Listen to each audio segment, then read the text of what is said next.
News 360 में बढ़ते हैं अगली खबर की तरफ। खबर संभल हिंसा से जुड़ी हुई है, जिसमें साल 2024 में हुई हिंसा को लेकर जांच आयोग ने अपनी रिपोर्ट सौंपी है, जिसमें हिंसा के पीछे सपा सांसद और विधायकों का जिक्र किया गया है। आयोग ने अपनी रिपोर्ट में क्या कुछ बड़ी बातें कही है, इस रिपोर्ट में जान लेते हैं।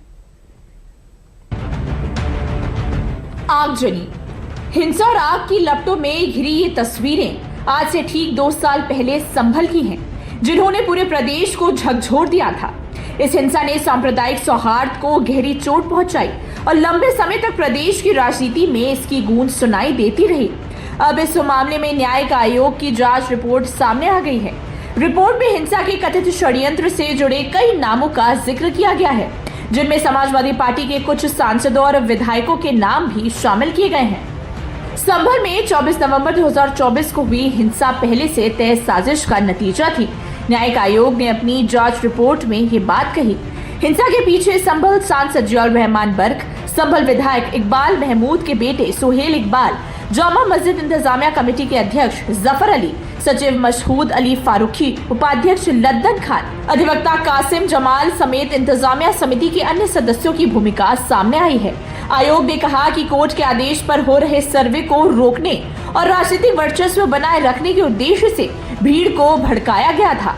आयोग ने 199 गवाहों के बयान, फॉरेंसिक रिपोर्ट, वीडियो, दस्तावेज और पुलिस रिकॉर्ड के आधार पर जांच रिपोर्ट तैयार की। संभल में हुई हिंसा की आग ने पूरे प्रदेश को झकझोर कर रख दिया था। साथ ही साथ संभल की गलियां छावनी में तब्दील हो चुकी थी और हर किसी की जुबान पर एक ही लफ्ज सुनाई पड़ते थे, वो थे इंसाफ और इस हिंसा की निष्पक्ष जांच। लिहाजा आयोग ने 369 पेज की रिपोर्ट बुधवार को यूपी सरकार को सौंपी और राज्य सरकार ने विधानसभा के पटल पर रखा, जिस पर यूपी सरकार में मंत्री सुरेश खन्ना ने रिपोर्ट की बारीकियों को समझाया। विधानसभा में आज रिपोर्ट प्रस्तुत हुई है और वो 3 सदस्यीय जो कमेटी थी जस्टिस अरोड़ा की अध्यक्षता में, उन्हें रिपोर्ट दे दी है जो विधानसभा में टेबल हो चुकी। उसमें उन्होंने अपनी रिपोर्ट में कुछ लोगों को वहां दोषी पाया है। संभल हिंसा की जांच रिपोर्ट सामने आने के बाद एक बार फिर उस काले दिन की तस्वीरें और घटनाएं चर्चा में हैं। आखिर उस दिन संभल में क्या हुआ था, हिंसा कैसे भड़की, कितने लोगों की जान गई और पूरे घटनाक्रम ने किस तरह प्रदेश को झकझोर दिया। आइए सिलसिलेवार तरीके से पूरे घटनाक्रम को समझते हैं। रिपोर्ट में कहा गया है कि 24 नवंबर की सुबह बड़ी संख्या में लोग हथियारों और पत्थरों के साथ जामा मस्जिद के आसपास एकत्र हुए। उद्देश्य सर्वे रोकना और पुलिस प्रशासन पर हमला करना था। सुहेल इकबाल सुबह मस्जिद पहुंचा। वहां से निकलने के बाद लगातार भीड़ के बीच जाकर लोगों को उकसाता रहा। गवाहों के बयानों में इसका उल्लेख है। इसके बाद मस्जिद के आसपास की गलियों से बड़ी संख्या में लोग निकलकर भीड़ में शामिल हो गए। हिंसा के दौरान पुलिस प्रशासन पर पथराव, फायरिंग, सरकारी संपत्ति को नुकसान पहुंचाने और हथियार लूटने की घटनाएं हुई। इस दौरान 28 पुलिसकर्मी घायल हुए, जिनमें 7 को गोली लगी। आयोग के मुताबिक चारों मृतकों की मौत .315 बोर के हथियार से चली गोली से हुई।